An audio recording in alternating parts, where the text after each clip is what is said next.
Moving on, round two coming for the Indiana Pacers. They take down the Milwaukee Bucks in 6 games. They crushed them in Gainbridge Fieldhouse for the second time of the series and third time in Gainbridge in total. And now they play the New York Knicks. We've got a lot to talk about from Game 6, looking a little bit ahead at the Knicks. Rhett Bauer and I get to it all today on the Locked On Pacers podcast.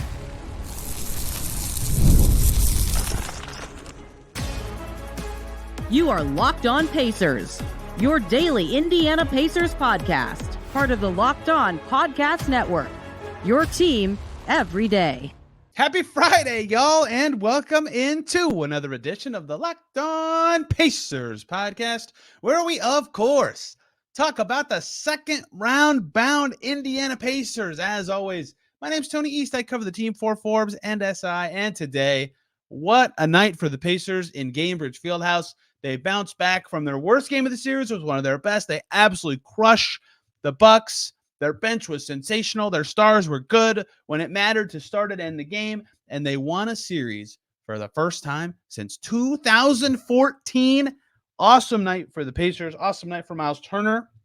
His first playoff series win with the franchise. TJ McConnell was amazing. Obi Toppin was sensational. We have a lot to get to. And we waited to record this until Knicks Sixers was done. So we talk about the Knicks too, the Pacers' second round opponent beginning next Monday in Madison Square Garden. Rhett Bauer joins us to talk about it all. Let's just jump right in, talking about an awesome night for the Indiana Pacers. They did it. They beat the Bucks. The Pacers in 6 games are moving on to the second round. For the first time since 2014, Pacers basketball continues beyond the first round. They smoked them. They were up 12. It felt like for like 30 straight minutes, it was more or less than 12 at times, but it always felt like 12. They got it done. And boy, oh boy, do we have a lot to talk to, which means we have to do it with somebody else. And who better than Rhett Bauer, who's been here a million times. Rhett, how you feeling? What'd you think of the game? What'd you think of the series? Where would you like to start? I have so many things to say to you.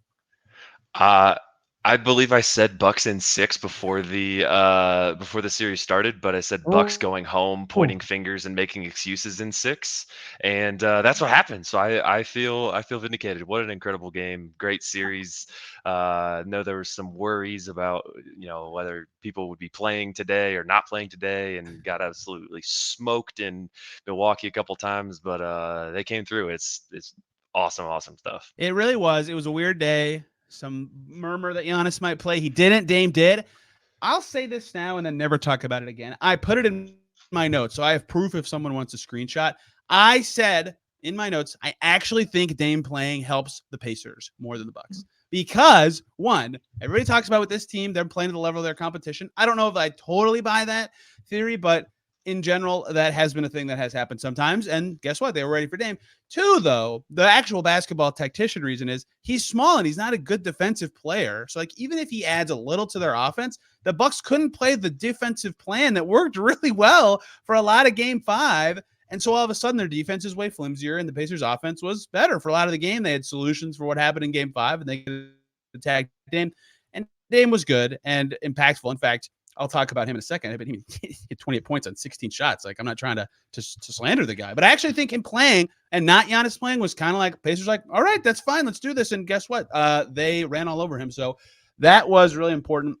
Rhett, this game took the shape, and I'm about to give the Pacers credit for something, and I'm talking for a long time. I'm sorry. This game took the shape of what I thought this series would actually look like a lot more than it did, which is when Dame is on the floor, it's competitive, it's close, it's challenging. The Bucks only lost. That sounds stupid, but they only lost those minutes by 6, right? They were like battling. They were close. Even when he didn't have the ball, he was valuable. But then the Pacers' depth, especially with Giannis out, would shine and look awesome. And throughout the series, that didn't happen at all. In fact, their depth kind of stunk for a lot of the series. But tonight, their bench was fantastic. And no matter what lineup was out there as they mixed and matched, they were able to succeed. And so the Bucks just couldn't catch up because they had to have Dame on the floor to be in it or catching up. And the Pacers couldn't have anyone out there because their bench was so good. I thought we'd see this a lot. The reason this is a compliment to the Pacers is they found ways to win that we didn't see ever hardly in the regular season, whether that was Siakam being bananas good or Turner twice in a row being really good. Their defense being standoutish tonight also, like that stuff got them through this series more than I expected, and that's credit to the Pacers. They found various ways to win, and tonight it was everything. Their defense was its best level. Their bench was good. They got better play from Siakam and Haliburton at times, and they got a win. It was very impressive. Yeah, absolutely. And I think that the biggest takeaway from the series for me is something that I heard you say a couple episodes ago, where when they got beat in game one, it was their lowest scoring outing of the entire season. And then Yeah. they did worse in game five.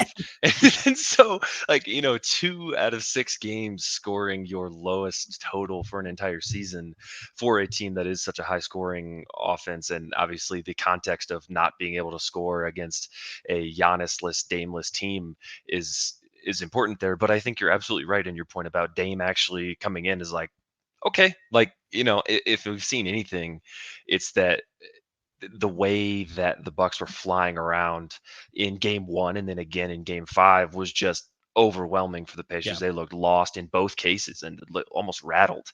And so, coming back home and being able to win the series at home, that's what I was hoping for. I didn't think it would be a sweep, so I was hoping it would end up being game six, and glad that came out the way that it did. And it was just such a unique series for a bunch of different players, because TJ could not have looked worse last game. Like, it was so awful in the second half. There was a 5-minute stretch in the fourth quarter. It was like, oh my gosh. And then he comes out and basically goes blow for blow with Dame to close out the series, and just absolutely fantastic. For sure. Oh my gosh, Rhett, we have some breaking news. TJ McConnell has been arrested for burglary because he stole the show tonight, Rhett. He was so freaking good. It was crazy. Like this, I didn't know what to expect from him in the postseason, because all his past postseasons, he wasn't very good. He got benched in the bubble, right? They opted for Aaron Holiday, and he's evolved as a player. He's become a better shooter. He's even refined his Nash stuff to get into the paint. His 6-footer is like automatic, but I hadn't gone in during the whole series. What I said before this game was he's probably shoot less. That was wrong. That was very wrong. If he's going to make him keep shooting, but yeah, this game he should never have stopped shooting.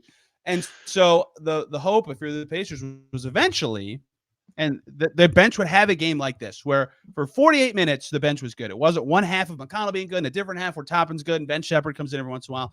The whole game, like, I can't believe I'm talking about a Pacers playoff win and not leading with Haliburton or Siakam or Turner, but the bench was so good that's not the Pacers start. I think it was 50-10 was the bench scoring difference. McConnell was the ringleader, I guess, for lack of a better term of it.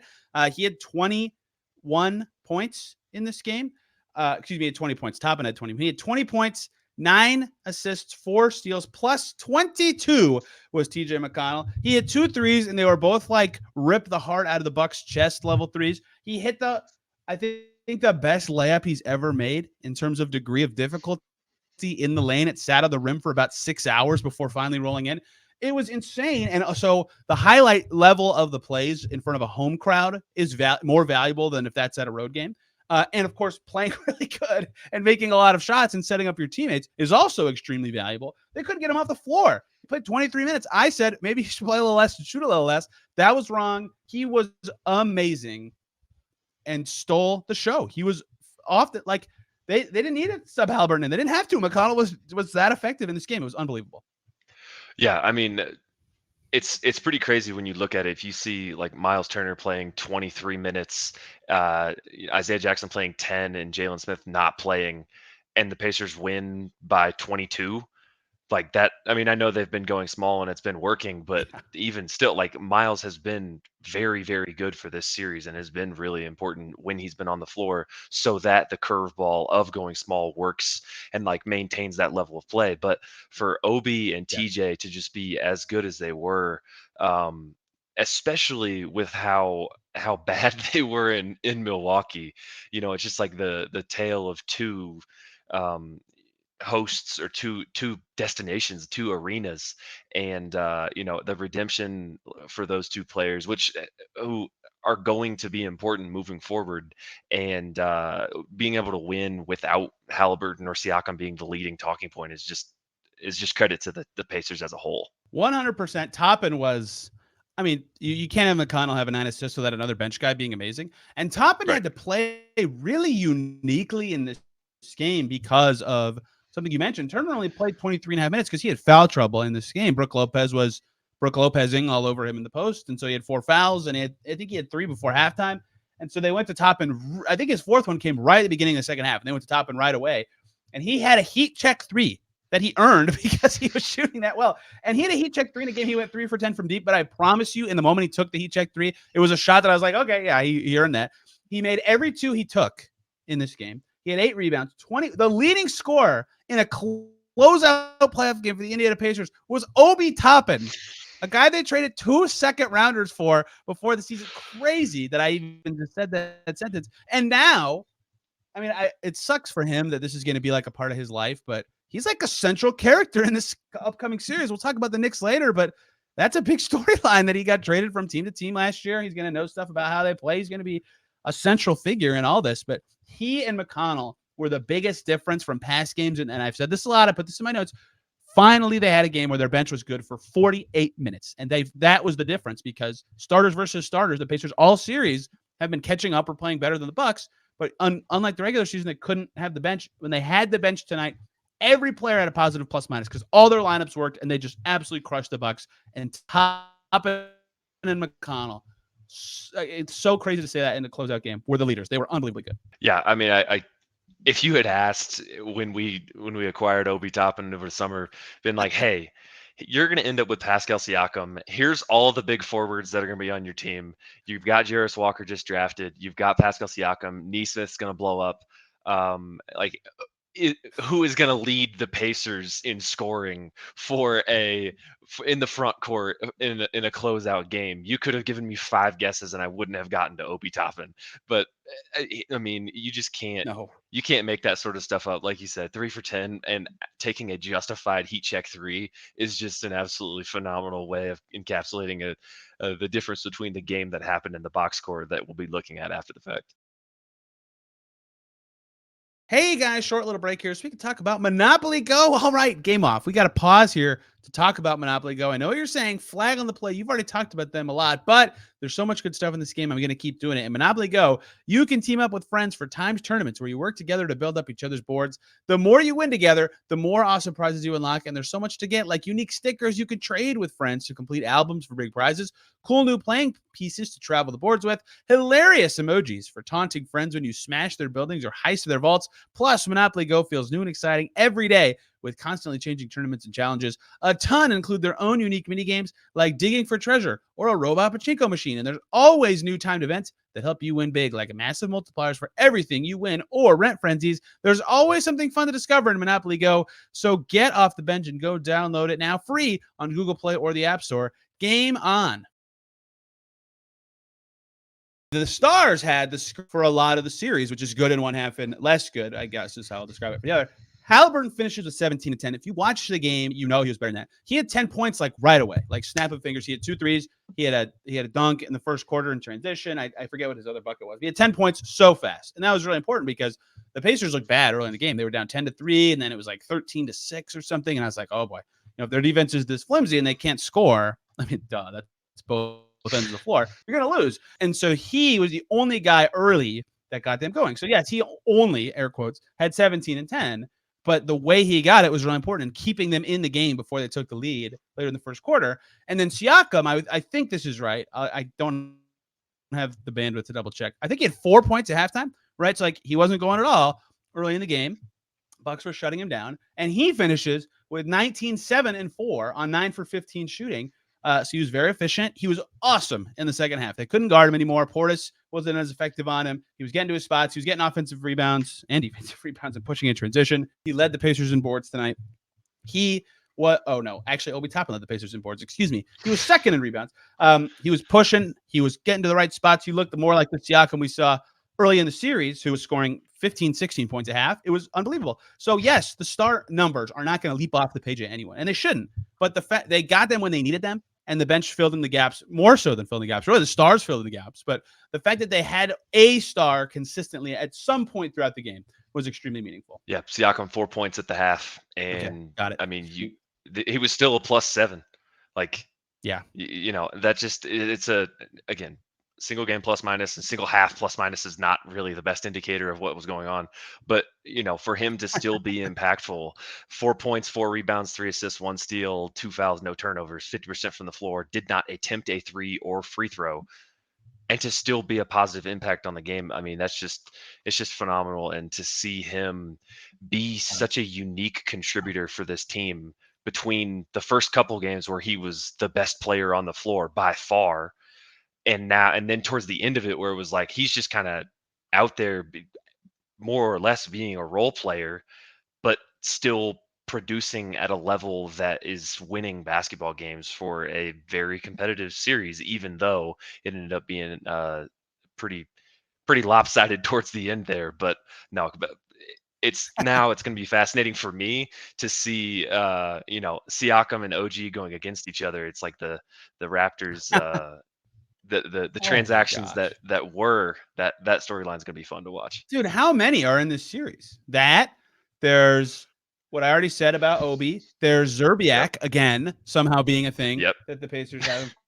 I mean, they're just gonna stack up forever. And of course, we'll talk about the Knicks later, but like these teams have played in the playoffs like a ton. So obviously a lot of history involved with this. Still be curious to ask some guys about that. So obviously, I think the leading headline to me would be the bench was finally good. Those guys deserve the most praise. The stars were good in one of them in each half. Myles Turner did not have a good game. But I think every other role player, maybe not best game of the series for Nembhard. He was really good for a lot of the series. But I think this was Nesmith's best game of the series. I think this was Toppin's best game of the series. I think this was McConnell's best game of the series, obviously. And he played enough that it mattered. This was definitely Isaiah Jackson's best game of the series. Yes. Getting 4 other guys to fill in and also step up to the task in an elimination game was very significant. Isaiah Jackson had 4 points and 4 boards and 3 fouls. It wasn't perfect, but like no one will talk about him because every time he plays, everyone's like, why is he out there? He was fine. So it's not worth diving so much into Isaiah Jackson, but the fact that all those guys simultaneously and Nembhard was really, it wasn't his best game of the series, but he was phenomenally good again. He was awesome in this 6-game set. The fact that all of them were good made it possible for the stars and for McConnell and Toppin to just be excellent all night. This was a very Pacers-y game to me. They didn't even shoot that well, but they couldn't be stopped. They got enough defense. They ran in transition. They did all the stuff they did awful in Game 5 in this one. And so that's credit to everyone. But it was just awesome. Like every player who played was like, yep, this is why they've played all season and why they're still in the rotation now.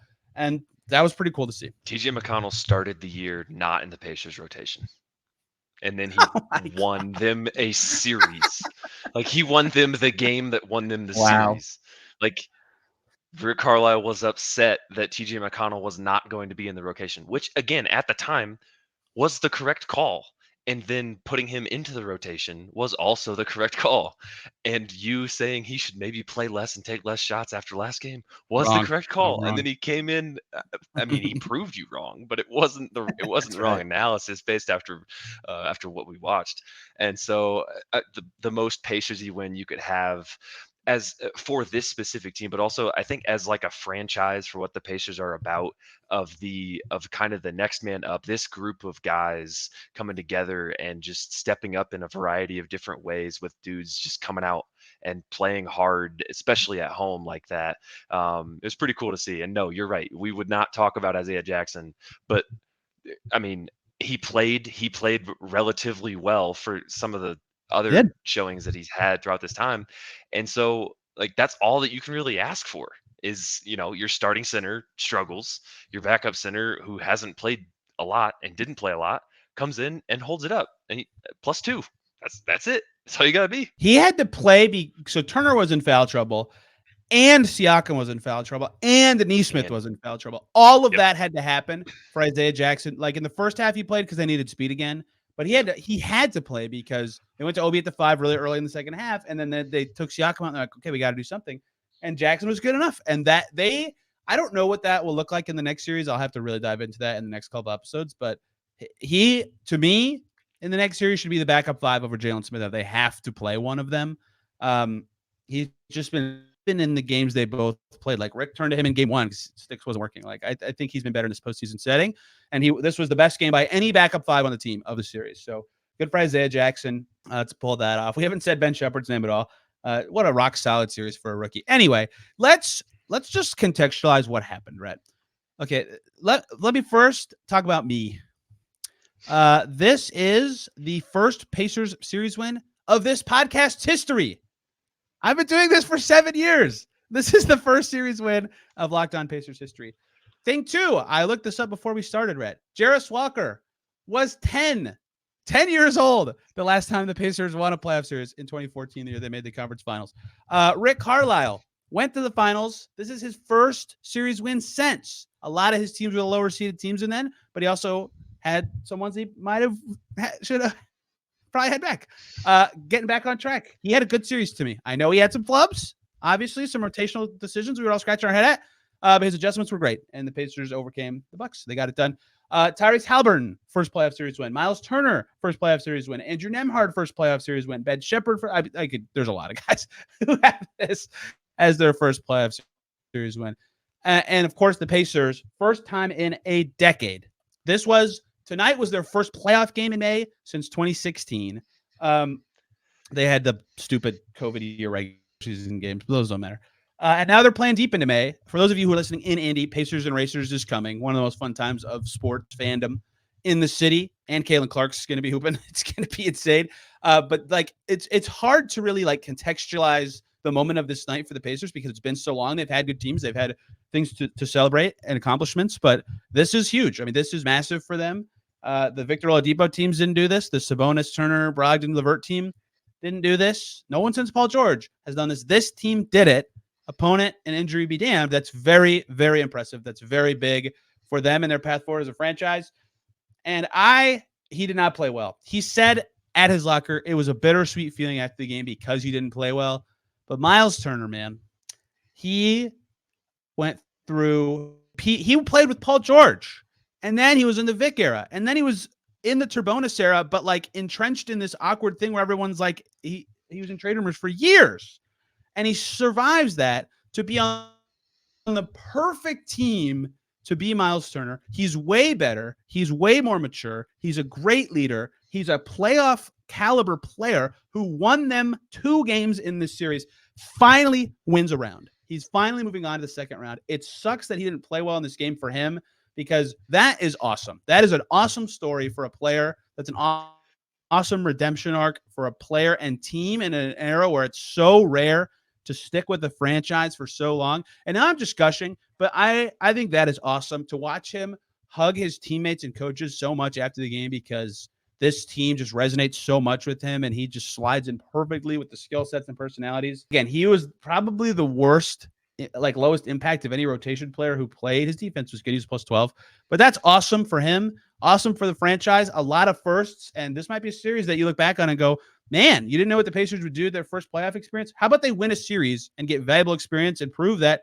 as this build goes forward long term, they can do this with what they already have. That's huge. Yeah, I mean, I've always been a very big Myles fan, mostly just because I think he's just such a unique player. And one of my favorite things slash least favorite things is that when Myles has a good stretch, he'll have an interview and then he immediately followed it up with a bad game. And to see him go through as many things as he's gone through in his Pacers tenure, to end up now here, like winning this series in that building that has been filled just about 50-50 at certain points and with people who are ready to ship him out of the team for good reason, for bad reason, whatever. All of the things that he's endured between, playing out of position, saying he can do more, doing more last year in a position where the team's like, okay, can this still happen while the team's good? And then for him to continue doing that this year and be a big reason why Siakam was excited to come over here, and then for them to just come out and punch the Bucks in the mouth together while Haliburton's kind of struggling, and like you said, win him a couple games is just pretty fantastic to see. And in an NBA landscape that is shifting so much with players, I know that I don't remember who it is that says it, but it's like I think Myles Turner has the longest time on the trade block. Formerly John Collins, he finally got moved, and so I think Myles Turner owns the top spot for not being traded despite consistently being in trade rumors.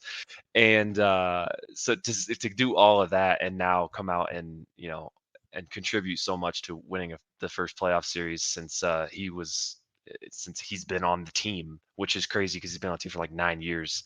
It's just fantastic. Totally awesome. Stuff that I just want to mention. One, McConnell checked out for Haliburton with about 5 minutes to go as the pitch put it away. Standing ovation. That was sweet. He well deserved. He was unbelievably good in this game. He had the entire NBA world. People I follow people who cover every team. Everybody. Tweet about TJ McConnell, right? Like that. That's awesome in a playoff setting. He was so freaking good. The end of the third quarter was a big run. The Bucks got it to I think 7. They had a free throw to cut it to 6, and they missed it. And then the Pacers scored 8 in a row. They were up 15 and never looked back. That was the turning point to me. That's when this game really turned for the Pacers. James Johnson getting in there. We almost had a Portis versus Toppin being a thing. They were getting close at midcourt, and in comes James Johnson. Instant diffuse. He gets a tech. It was worth it. No one got ejected. I loved seeing that. That's why he's on the team. The crowd was very much a Bobby sucks crowd tonight. A lot of Bobby Portis chants. I didn't tweet this, so you'll get to hear this the first time. I don't take the elevator to get down to the post-game presser. I sit the whole game. I try to walk down. So I went into the back stairwell, and I walk in there expecting to hear fans excited or chanting let's go Pacers. They were chanting Bobby sucks in the stairwell. The game was over. He wasn't even playing. It was very funny to me. And I get why fans would hate Bobby Portis. He's a perfect heel. He's he was fine. He wasn't doing anything dirty. But the perfect kind of playoff heel guy. I really like that. The last thing, I don't know what's going to come of this, and the Pacers don't play the Bucks, so it's not going to matter for a suspension thing. But Pat Bev threw a ball at 2 fans in one sequence. Super weird, super dumb. Don't know why. I saw him walk over to the Pacers bench and I don't even really know what he did. It was a congratulations or an apology or something. I expect a fine to come. It has to be something. I mean, that's terrible. He launched it at them. But I don't know. I haven't talked to anyone about it yet. I will. That's all the stuff that you might have missed if you weren't at the game, but a lot of that you might have seen on social media. Very cool moment for the Pacers. Rhett, if you have nothing else, we should move on to the Knicks. But if you do have something else, please say it now, because awesome series, and the Pacers won a series. That's why you signed James Johnson to 14 contracts in the single season. That's that tech, that right there, that interaction. That is exactly why you do it. And let's talk about some Knicks. Well, make up a percentage that Portis Toppin thing becomes a serious scuffle and Toppin gets ejected, right? Make up whatever percentage you think that happens in your head. He changed the game. James Johnson, that tech was priceless. If it diffused that from becoming that, that's why. That's just why. It was awesome. One more break here, guys, so we could talk about eBay Motors. Passion, drive, and patience. The formula for winning championships is also what keeps your ride or die alive. eBay Motors has everything you need to maintain your vehicle and level it up to peak performance. Superchargers, roof racks, exhaust kits, LED headlights, and more. Whether you're into speed or power or style, eBay Motors has you covered. With over 122 million parts for your number one ride or die, you will always find exactly what you're looking for. And with eBay's Guaranteed Fit, your part is guaranteed to fit your ride every time, or you'll get your money back, because with eBay Motors, you're burning rubber, not cash. With all the parts you need at the prices you want, it is easy to make your car the MVP and bring home huge wins. So keep your ride or die alive at ebaymotors.com. Eligible items only. Exclusions apply. eBay Guaranteed Fit, only available to U.S. customers. Okay, you nailed it. We had to wait to record to watch another epic end of the greatest first-round series I've ever seen. Knicks Sixers is done. The Knicks, in 6 games, won 4-2. They won the series by 1 point. Epic series. But the Knicks won. The Knicks won in 6, so it is Pacers-Knicks. We got officially from the Pacers right while we're talking that it's an every other dayer for the first 4 games. So it's May 6th, Monday, for game 1, and it's 6, 8, 10, 12. So those first 4 games will come really in under a week. By next Sunday, they will be through the first 4 games. And that obviously starts in New York. So on one hand, it is very easy and natural to do the same thing we did with the Bucks before the last series. Well, the Pacers went 2-1 against them in the regular season. That's pretty good, right? They found some gaps to beat them. On the other hand, let me be very clear. They did not see OG Anunoby once during the season. I believe OG missed every single game against the Pacers once for trade reasons and twice due to injury. 2, I think Mitchell Robinson missed 2 out of the 3. I'd have to look into that. Siakam missed 1 of them. Someone else very good was out a lot. Julius Randle was out a lot, but he's still out, so that doesn't matter. Yeah, it doesn't matter. It's different. It's the same with the Bucks. It's a different setting. It's not the regular season, first of all. It's a different style of game. That was so obvious in this Bucks series. But 2, they haven't seen the OG Knicks, who are like, his on-off numbers are like comical. It's insane how good he's been for them. He had the craziest dunk ever in Game 6. And so that gives them like a Haliburton guy. And they are tough as stuff. I can't cut. But I mean, the Cavs last year were like, oh my God, we just can't do anything. We cannot do anything against this team. And so, yeah, the Pacers have playoff experience now. They'll be more ready. But like that, this is going to be a fascinating, tough series, a very tough test for the Pacers, and just another reminder for them about what the playoffs are all about. I don't think they'll get. I don't think it will be like it's winnable for the Pacers. Certainly, I don't think it will be a sweep for either team in any way. There's no so obvious this guy's going to dominate matchup in the series, but the Knicks are very battle tested, and I don't mean that like the Bucks are battle tested and that they've won a championship. The Knicks are battle tested and like they will just bang and smack and fight for 48 minutes every game in a way that the Pacers haven't really had in a playoff series yet. So stylistically, that will be tough for the Pacers, but we've seen it. Their offense at their best is still awesome in the playoffs. They can beat anybody. It's going to be a very fun stylistic series to me. Yeah, Josh Hart sat 15 total minutes in a 6-game series. He was so good. He was so good. Absolutely awesome. I've always loved Josh Hart, and to see him just like him and Tibbs are a match made in heaven. Oh my God, it's perfect. Yeah, perfect. But you know, we were talking as we watched the last minute of the game take 25 minutes. We were talking about like, okay, is there a world where you want the Sixers over the Knicks?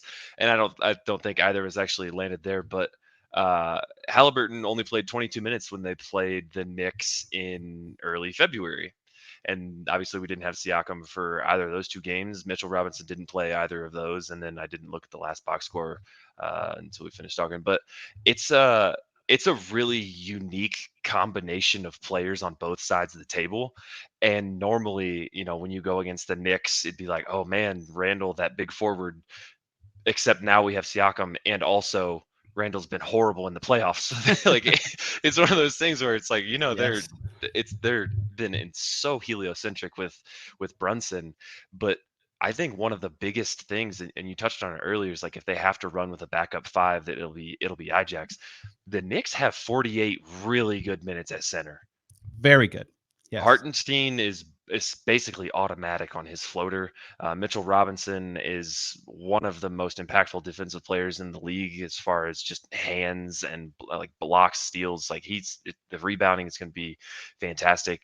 But I mean, it's tough to know what's going to happen there, because you thought Milwaukee was bad. Like you're going to be in Madison Square Garden, and I mean, these Knicks are, I mean, they're a 2 seed, but they're still somehow like a massive underdog, like a massive chip on the shoulder team I thought that was stupid. I thought that was stupid. Fair. People were picking the Sixers, and I'm like, bro, the Knicks with OG are like almost Boston good net rating wise. Like they're crazy. Yeah. They're a good team. Yeah, no, I mean, I definitely, especially with Embiid being nicked up, like he did not look right, and then he quite literally didn't look right. Like, not to be insensitive, but like there was a lot going on with him. Yeah, and so that's tough. But I mean, if the Pacers role players can at least take turns chipping in, the Knicks run such a shallow rotation that if the bench can chip in and keep the starters fresh to be able to give, you know, if Tibbs is going to play every starter 42 minutes, but the Pacers can have 40 minutes of their starters and then an additional 18 of good bench play, that's a pretty good path to winning the series. So Randall's hurt. He's not going to play. Yep. And then Jericho Sims, Shake Milton, Daquan Jeffries, and Mamadi Diakite are just not playoff guys. So that's a 5 that's already out for the Knicks. Alec Burks hasn't been good for them. And Bojan's now out for the season too. So you're already, for the Knicks, like your top is really good, but you have nothing after it. It's not that they can't, it's not that they don't want to go to their benches, that they can't, right? So that is going to be an interesting thing. The only like pretty good player, and he had a great game against the Pacers this season, who didn't play in Game 6 for the Knicks tonight, is Precious Achiuwa. He's good. He can really fight. But they played 7 guys, and one of those 7 was Deuce McBride, who played 9 minutes, right? Like they just, and it works for them. They should keep doing this if no one's getting hurt. They just run their stars to the ground. Dante DiVincenzo, do you know how many minutes he sat in this game, Rhett? Don't look. 1. 0. He played 48 minutes. He played all 48, right? Like that's the kind of situation they're in. And so that is, I'll say the same thing I said before the Bucks series, which turned out to be wrong until Game 6. The bench will be huge. If they could be fresh, that can be an advantage, right? That's going to be huge. Something else that will be awesome, even beyond this year, we've seen this series 7 times before. I mean, that is awesome. 93, 94, 95, 98, 99, and 2000. I believe I got to do some quick math. The Pacers have won 4 of these series. The Knicks have won 3. I mean, the most recent one that fans will remember, obviously, is the Melo block, but from Roy Hibbert, but like 8.9 seconds happened in this, among many other wonderful things. Pacers beat the Knicks the year they made the finals for the only time. That's just awesome, right? Like another chapter of basketball history is very fun. And it's 2 very stylistically opposite teams. That's pretty cool. And it's going to be tough on Haliburton because the Knicks have a great guy to throw on him, no Giannonobi. It's going to be tough on Turner because of the way the Knicks centers play. But there are other ways. Siakam's size advantage is going to be obvious and significant in a lot of his matchups. There's just a lot of ways the Pacers can find an edge. I think Aaron Nesmith's going to be very critical in this series, and I will be fascinated to see what it all looks like. And can they actually figure out how to guard Jalen Brunson, because no one else has for a long time? Oh man, I mean Nembhard was. Good luck, buddy. Oh my gosh. Good job with Dame. Now here's a harder one. Yeah, no kidding. Oh man, I think one of the you kind of touched on it. One of the interesting points about this matchup is that the Pacers might actually have a size advantage at the forward spot, which is just brings a tear to my eye. But like I know we talked about kind of like Obi Toppin revenge series, but like also kinda like he might actually be a pretty big factor in the size, even though Josh Hart is 6'3" or 4 going on 6'9", just because he's just an absurd player and an insane rebounder. But I mean, I think the matchups are just going to be fascinating. Tibbs has been just awesome. It has not mattered who's been out there for them. They've just executed. They've just played well. They play incredibly hard. I think the war of attrition that is the playoffs is could just end up being the deciding factor, right? Like every single series, it seems like there's one massive injury, and then it's like, well, shoot, that's Dame gets nicked up, Giannis is already out. It's like, okay, well that does it. Kawhi, obviously, and so like the Knicks are one like rolled ankle away from being a 6-man rotation or a 7-man rotation with Deuce McBride in there, and that's just tough. But I would not be mad at 7 games of this for sure. I don't think it's going to be an easy series regardless of what the outcome is.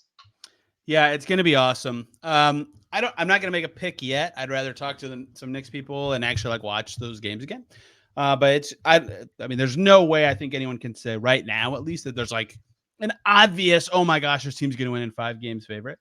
No. Home court advantage is going to matter quite a bit. So the Knicks regular. Oh, look, this is a Pacers podcast. Shout out to the Knicks for taking the last day of the regular season seriously and then just beating the Sixers and now having home court in the second round. That's great. Turns out it's important to do that. The Cavs are fighting for their life and the Bucks are out. The Bucks have a lot of reasons to be where they are. Like, I don't think anyone around the Bucks is like, oh, what a disaster. Like, we just got hurt at bad times. The Cavs are fighting for their life. The Knicks are like, great, we got through this just as fast as the Cavs. Like, why would we have lost on purpose? Shout out to the Knicks. That's awesome. Yeah, there's just a lot. I think Siakam's going to be a huge story again because, when he had a matchup advantage in games 1 and 2, the thing about it is, he didn't hit that level again. He wasn't a 35-plus point guy. But having those games I said this on the show already, but having those games isn't just valuable because you have the game and you win. It's that the whole rest of the series, the Bucks have to be like, well, we can't go back to that because that happened. And like, we have to adjust it. Like, it just changes the dynamics of the other 4 games. And so another chance for him to start. Maybe they try to put in an Obi on him and guard Haliburton with like a Harder DiVincenzo or something. It's fascinating. It is. And Siakam's a big factor. I can't wait. The playoffs are awesome. And the Pacers are still in it. I don't have to think about the draft for a while. I don't have to talk about the offseason yet. Don't get me wrong. That stuff is fun and interesting, but this is way more fun. And I mean, even if you wanted to think about the draft, I don't know how excited you're going to get about a second round. I have a draft crust officially. So there you go. I'm ready Nice. when the time comes. What a fun night in Gamebridge for the fans. Everybody's going nuts. Good chance. Nothing too hostile from anybody. Fair and square. It sucks Giannis didn't play, but look, Pacers have to, like, I don't know how to say this. They deserve credit for winning, obviously, because they won a series. But like, if you're the Pacers and you're playing a Giannis-less Bucks, if I knew they were going to have no Giannis the whole series, I would not have picked the Pacers in 7. I would have picked the Pacers in 5 probably. But the fact that they did it anyway and showed that they know how to adjust and got that experience, and their young guys had the jitters for 1 half, and now that's not a thing that they showed ever again. Like in Game 5, they just sucked; they weren't jittery. Right. That matters a lot. So, like, yeah, look, you can look back on this forever if you want and be the lame-o guy who says, "Oh, Giannis was out," blah blah. Yeah, they had to win anyway. The Bucks still can be good without him, and they were at times in the series, and they did win, and they did a lot of playoff-y stuff to do it, and they were the better team, and they beat the team across from them. And like I've said before, no one with the Bucks puts a giant asterisk next to their 2021 title because the Nets were hurt in the first round. They say, yeah, we beat the Nets in the first round. That was great. So I think every team thinks that, the poor Raptors, God, they played the banged up Warriors in the finals. No one thinks that way. It's stupid. The Pacers beat the team across from them. They beat them handily. They won by double digits three times in the series. Haliburton had a signature moment in an overtime game. Awesome lore. Awesome start to an era for the Pacers. And they're moving on. And we'll have plenty of Knicks talk here on Locked On Pacers. Rhett, this was great. This was a lot of me just yelling and talking to myself. Thank you for the time. Where can people find you and where you yell to yourself in the internet spaces? Yeah, you can find my yelling most often on Twitter. Sometimes if you are in the general vicinity of my home during a Pacers game, you can probably hear the yelling even though you're not inside it. But no, find me on Twitter at Rhett_Bauer. What an awesome postseason so far. Could not be more excited that it's moving forward too. Yes. I mean, we've already seen, look, this is another reason this kind of stuff matters, right? Miami got smoked and Jimmy was hurt, but like they now have to think like, dang, what do we do now? What is our future? We have to maybe make some big changes. The Sixers, all this conversation is coming tomorrow. The Suns and Lakers, there's already like, well, do we fire our coach? The Pelicans were injured and the Bucks were injured, so their conversations will be different. But like, there were stakes in every series in the first round, to the point that like all these teams that get eliminated, there's all these like grandiose discussions about their next steps. And now the Pacers don't have that. Even if they lose in 5 to the Knicks, they won a series. They showed the progress they're making with the young team. That matters so much. So much. Back tomorrow. I don't know who or what, because I didn't know what would happen in Knicks Sixers. So probably some Knicks stuff. Maybe with the Knicks person, depending on how much time I have in the day. And I guess we'll just roll. Maybe I'll take a day off. I haven't had a day off of podcasting specifically since the Hawks game on the last day of the season. So perhaps I'll do 1 day off and then jump right into series preview stuff. And of course, game 1 preview, all that great stuff is coming and we'll be there. So maybe podcasting in MSG, unless they're flipping it over for a hockey game. And then I'll do it from wherever I end up staying. Can't wait. Thank you all for following along. I hope you enjoyed a very fun night. For Pacers fans, they're on to the second round, and we'll cover it all here on Locked On Pacers. Till then, everybody, have a wonderful day.